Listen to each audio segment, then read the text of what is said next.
오늘은 성령님의 빛을 비추는 사역이라는 제목으로 누가복음 8장 16절에서 18절의 말씀을 증거하겠습니다. 예수님은 하나님의 나라를 비유로 설명하셨습니다. 씨 뿌리는 비유에서 예수님께서 말씀하신 의도는 천국의 비밀은 가려져 있기 때문에 듣기는 들어도 깨닫지 못하고 보기는 보아도 모른다는 것입니다. 이것은 누군가의 설명으로만 알 수 있다는 뜻이지요.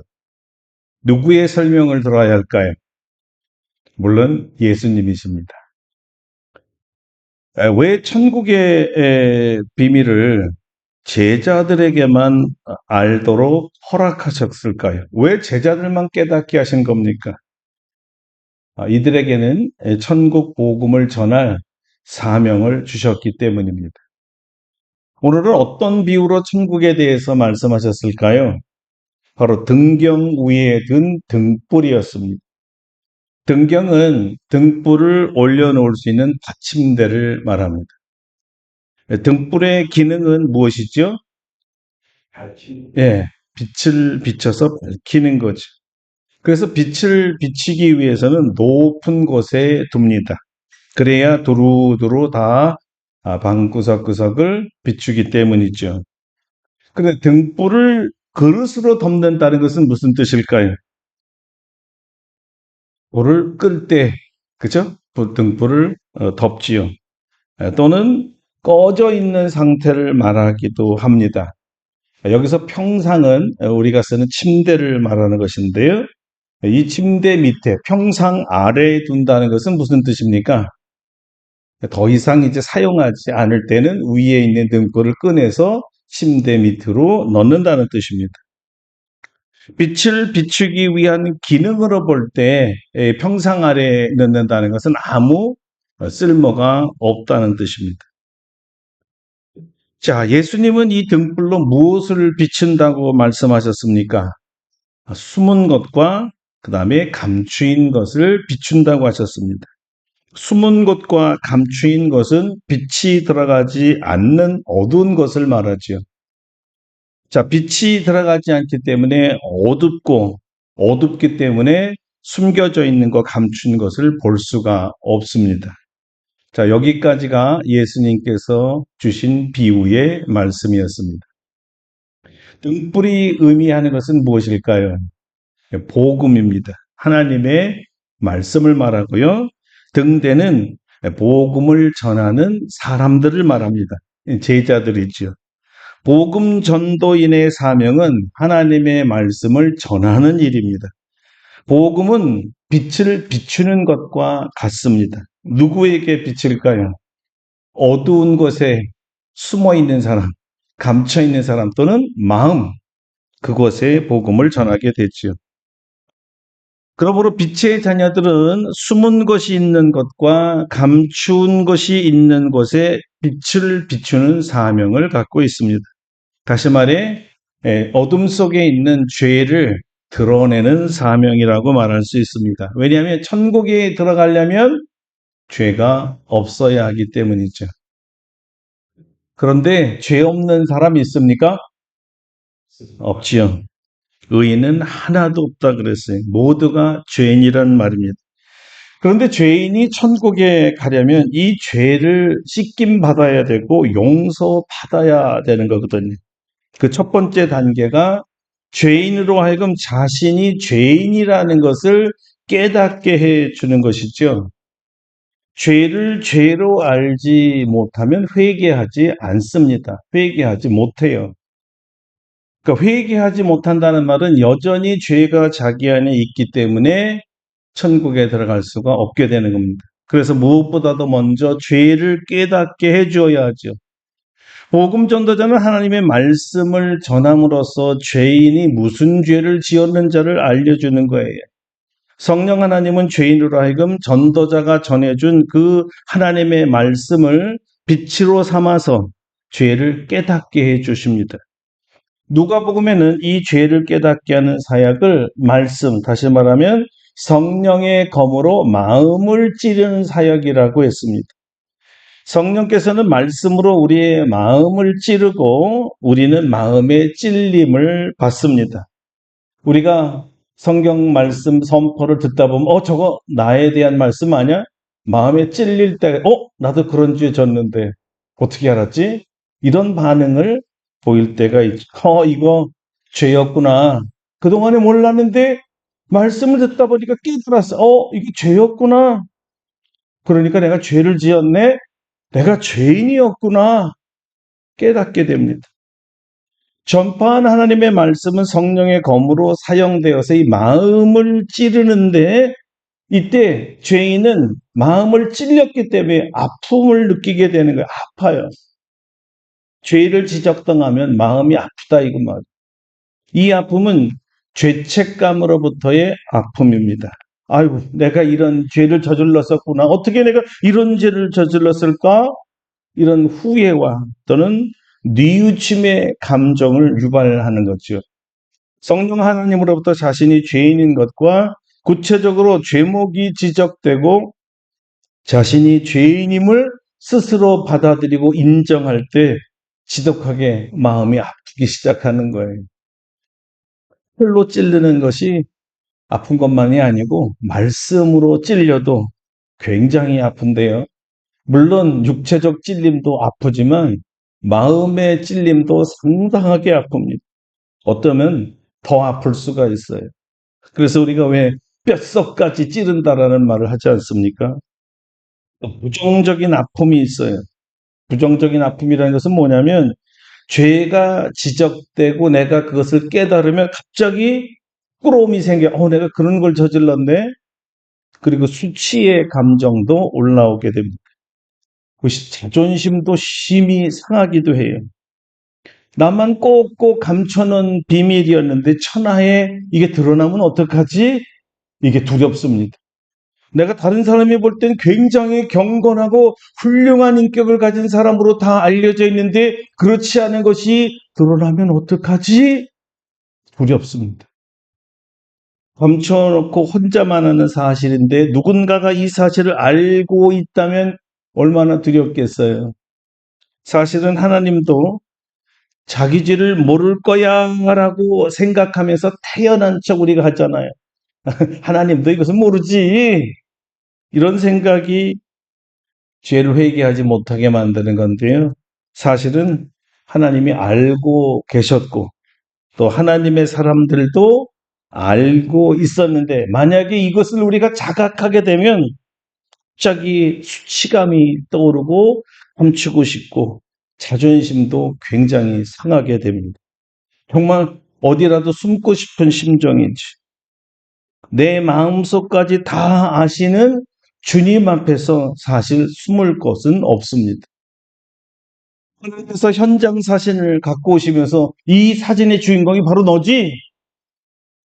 이렇게 들이미시면 어디에 피하겠습니까? 하나님이 그렇게 말씀하실 때 말이죠.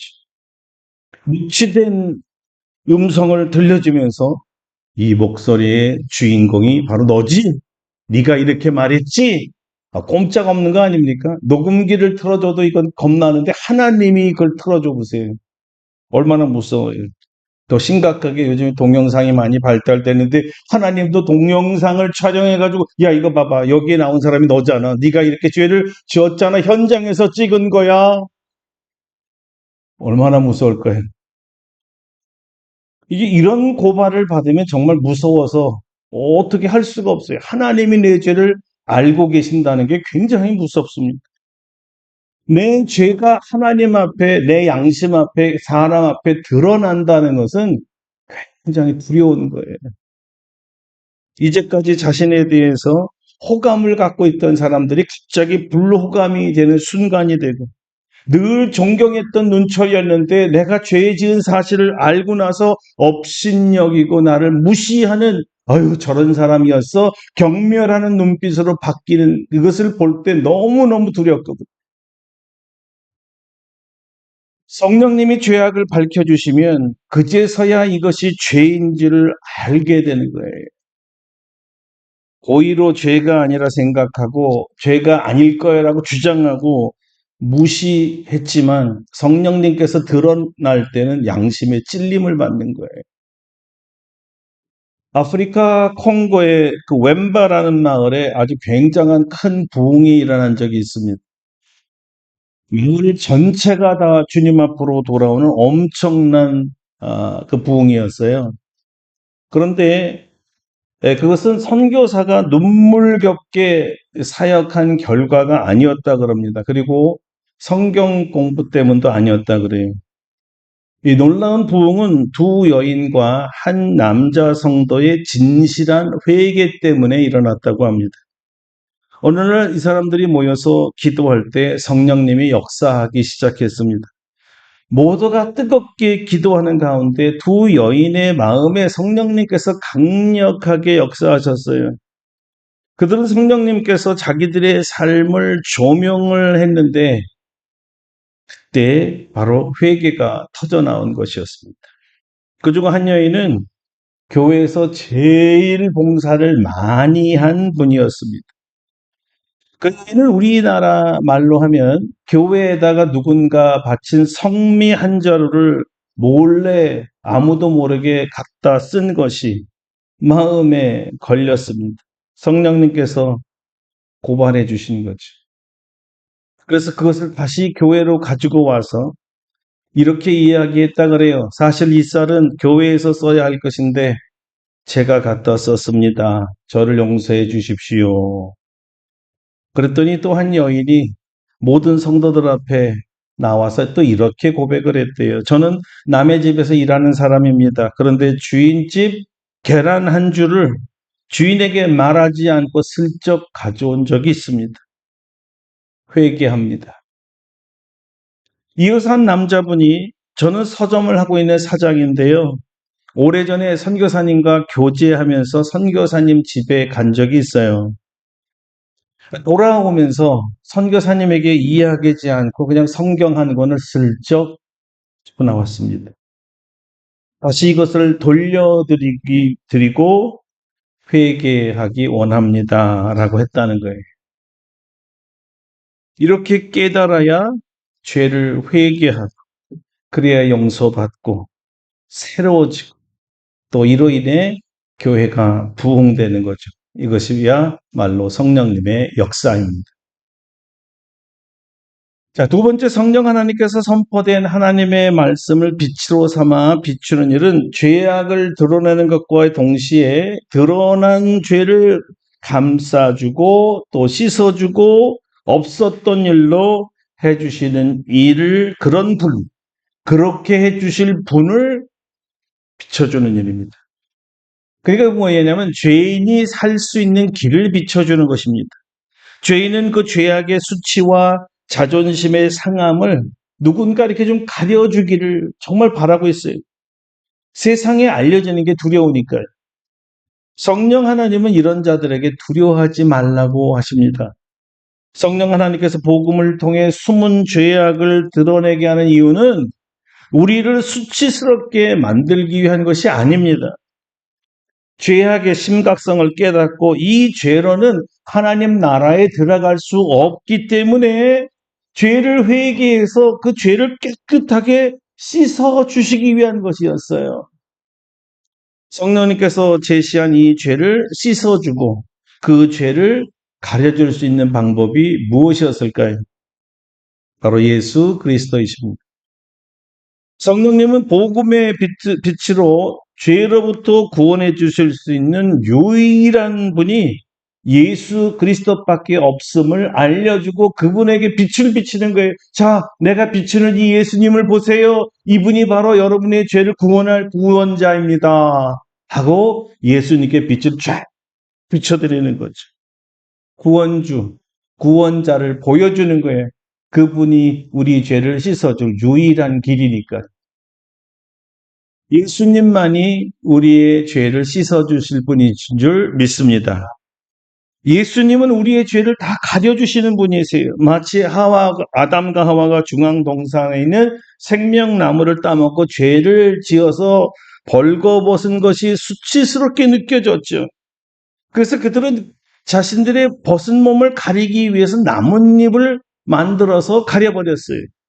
근데 이 잎은 해가 떠오르니까 금세 말라버리는 일시적 가려움이었습니다. 하나님이 두 사람에게 그 나뭇잎을 떼어서 버리게 하고 그리고 대신 가죽옷을 입혀주셨습니다. 그들의 허물과 부끄러움, 수치를 가려주신 것이죠. 바로 이 가죽옷을 양피로 만들었다는 거예요. 예수님의 어린 양이신 하나님의 어린 양 예수 그리스도의 구속을 상징했던 것입니다. 예수님께서 십자가에서 흘리신 보혈로 우리 죄를 씻어 주셔서 깨끗하게 해 주셨기 때문에 우리 죄가 없어진 것입니다. 자신의 몸으로 우리 죄를 가려 주신 것이죠. 예수님의 피만이 우리의 죄를 씻어 주시고 우리의 허물과 부끄러움을 가려 주실 수 있습니다. 바로 성령님은 구원자이신 예수님을 비춰 주셔서 죄인으로 하여금 예수 그리스도를 바라보게 해요. 그리고 그 주님 앞에 나와 내가 죄인이오니 내 죄를 예수님 씻어주세요. 예수님의 보혈로 깨끗하게 해주세요. 하고 주님 앞에 나아갈 수 있게 만들어주는 것입니다. 자, 셋째, 성령님은 복음 전도자들이 전해준 하나님의 말씀으로 빛을 비춰 그 듣는 사람으로 하여금 자신이 죄인인 것과 죄로부터 구원하실 분이 예수 그리스도인 것을 보여준 다음에 예수님을 자신의 구주와 주로 영접하게 합니다. 주 예수 그리스도를 영접하기 위해서는 자신이 죄인인 것을 입으로 시인하고 자신이 지은 죄를 반드시 자백해야 합니다. 입으로의 시인이 아주 중요합니다. 주님 앞에서 나는 죄인입니다. 내가 이런 죄를 지었습니다라고 반드시 자백을 해야 합니다. 이 자백이야말로 회개로 가는 관문이기 때문입니다. 자백 자체가 구원을 보장하지 않습니다. 여러분, 자백과 회개는 엄연히 다른 겁니다. 자백은 내가 죄인이라고 인정하는 입술의 시인이에요. 그러나 회개는 이 죄의 인정과 함께 이제까지 자기가 범죄했던 죄에서 돌이켜서 하나님께로 나아가는 것입니다. 잘못한 것을 알고 뉘우치고 아파하지만 거기까지인 사람들이 희한하게 많아요. 내가 죄인인 것은 알겠지만 주님께 돌아가지는 않겠습니다라는 뜻이에요. 회개가 아니라는 것입니다. 입술의 자백만으로는 회개가 되지 않는다는 거예요. 주님 앞에 돌아가야 됩니다. 지금 주님을 떠나 죄악 가운데 살았잖아요. 그 죄악에서 돌이켜서 주님께 돌아와야 돼. 아, 내가 산 것이 죄악의 세계였구나. 내가 죄인이었구나. 깨닫는 것으로 끝나는 것은 거기에, 아직도 거기에 돌아가야 된다는 거예요. 주님께 돌아가는 것을 회개라고 하는 것입니다. 죄인인 것도 알고 나쁜 것도 알지만 죄악에서 떠나지 않을 수도 있다는 거예요. 그래서 고백하고 나서 또 같은 죄를 짓는 사람들이 있다는 거예요. 그래서 베드로는 개가 토한 것을 다시 먹고 돼지를 갖다 깨끗하게 씻겨놨더니 다시 진흙덩이에 가서 뒹굴더라. 입술의 고백은 잘했지만 아직도 죄에서 떠나지 못했기 때문에 죄악을 그대로 가지고 있기 때문에 다시 죄를 지을 수밖에 없는 존재가 된다는 거죠. 회개는 거기서 주님께로 돌아갈 진정한 회개라고 하는 것입니다. 다시 말하면 어둠에 있던 사람이 빛으로 들어가야만 됩니다. 하나님께로 들어가야 되는 거죠. 나이 많은 어떤 그 멘토 한 분이 제자들에게 이렇게 얘기했다 그래요. 죽기 전에 회개하라고. 그래서 제자들은 이렇게 대꾸했다고 합니다. 선생님, 우리가 죽는 날을 알지 못하는데 어떻게 죽기 전에 회개합니까? 그러면 지금 당장 회개하라. 왜 이런 얘기가 나왔냐면요. 사람들은 듣고도 오늘 회개하려고 하지 않는다 그럽니다. 나중에 혼자 있을 때 나중에 하지 뭐. 근데 여러분 지금까지 우리가 경험하면서 나중으로 밀어놓고 하신 일이 있어요? 지금 회개하지 못하는 사람은 나중에 더 못합니다. 나중은 사탄의 미끼요 유혹이에요. 회개하지 못하게 하는 굉장한 방해입니다. 지금 성령께서 여기서 회개하기를 원해서 은혜를 주신 이 자리에서도 회개하지 못하는 사람이 어떻게 혼자 가서 회개를 할 수가 있겠습니까? 지금 당장 성령님이 찔러주실 때 내가 죄인이라는 것이 깨달아질 때 여기서 회개하라는 것이죠. 여기가 유일한 장소요. 여기가 유일한 순간이어야 합니다. 나중이라는 것은 없는 거예요. 아무도 보장할 수 없는 거예요. 나중에 하겠다고 해서 한 일이 별로 없다라는 것을 여러분들은 인정하실 겁니다. 나중에 삽시다. 나중에 놀러 갑시다. 나중에 뭐 합시다. 그 시간이 오면 어떻게 되죠? 그래도 또 나중에, 이번에 말고 그 다음 나중에예요. 언제까지 나중일까요? 죽을 때까지지. 그러니까 나중이란 말은 사탄이 우리를 회개하지 못하게 하는 굉장한 방해라는 것을 여러분이 아셔야 합니다. 지금 당장 회개하라는 것이 주님의 뜻입니다. 주님은 하나님의 말씀이 빛이 되어 숨은 것을 드러내고 감추인 것을 밝히고 알릴 때 그 다음 어떻게 들을까? 스스로 삼가라고 말씀하고 계십니다. 어떻게 들어야 되나? 우리의 죄악을 성령께서 밝혀주실 때 사람들에게는 두 가지 반응이 있다고 합니다. 첫 번째 반응은 나 같은 죄인을 살리신 주님의 은혜 고맙습니다. 긍정적인 반응입니다. 이들은 자신의 죄악을 고발해 준 거에 대해서 감사합니다. 하나님께 돌아갈 기회를 주신 거에 대해서 감사합니다. 비록 죄가 드러날 때 아프고 쓰리고 수치스럽고 자존심 상하지만 이로써 내가 생명을 얻기 때문입니다. 주님의 용서가 있기 때문이죠. 그리고 주님의 보혈로 내 죄를 가려주세요라고 적극적인 회개 역사가 일어나거든요. 그리고 이들에게는 놀라운 용서받음의 꿈이 생기는 것입니다. 주님과 틀어졌던 관계가 회복되는 축제가 있죠. 죄인이 회개하고 돌아서면 우리 하나님은 무조건 용납하시고 무조건 받아주시고 무조건 안아주시고 이미 너는 이미 용서받았다 선언해 주시는 거예요. 그러니 얼마나 감사해요. 그런데 두 번째는 부정적인 반응도 있습니다. 사도행전에 보면 오순절에 성령님이 임하시고 제자들에게 성령 충만을 주신 뒤에 베드로가 유대인들에게 너희가 예수를 죽인 살인범이다 이렇게 선포했을 때 회개하고 성령을 받은 사람들은 3,000명이었어요. 그렇죠?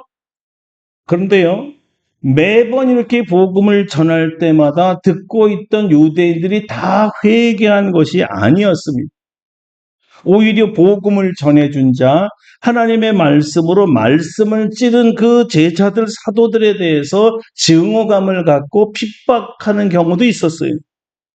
누가 그랬습니까? 스데반이 그랬죠. 그 예수 그리스도의 복음을 전하니까 그들도 처음 오순절에 유대인들처럼 마음에 찔렸어요. 그런데 정반대의 반응이 나왔습니다. 그들은 회개하지 않았습니다. 사도행전 7장입니다. 그들이 이 말을 듣고 마음에 찔려 그를 향하여 이를 갈았다 그래요. 이를 갈았다.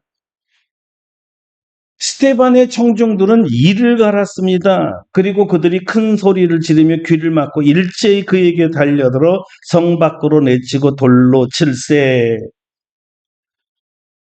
아예 자기들의 죄를 고발했다고 돌로 쳐 죽여버렸다는 거예요.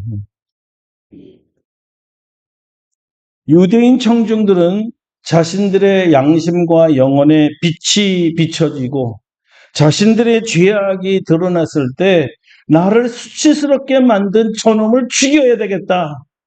저놈만 아니었으면 내 수치스러운 죄가 드러나지 않았을 테 하면서 스데반을 돌로 쳐 죽인 거예요.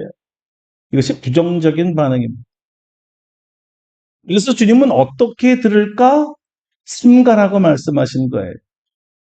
명심해서 잘 들으라는 뜻인데요. 주위에서 잘 듣지 않으면 누구든지 있는 자는 받겠고 없는 자는 그 있는 줄로 아는 것까지 빼앗기리라 하셨어요. 자, 이 말씀은 두 가지로 해석할 수 있는데요. 첫째는 복음을 받아들인 자는 구원을 받을 것이요. 구원을 받은 줄로 알지만 실제로 구원받지 못한 사람들은 모든 것을 빼앗길 것이라고 하십니다. 선포된 말씀을 듣고도 받아들이지 못한 사람은요, 말씀을 받아들이지 않았기 때문에 회개할 수도 없고, 회개도 없고, 회개가 없으니까 죄사함도 없고, 죄사함이 없으니까 용서함도 없고, 용서받지 못했으니까 구원도 없지요. 결국 하나님 나라에 들어가지 못한다는 겁니다.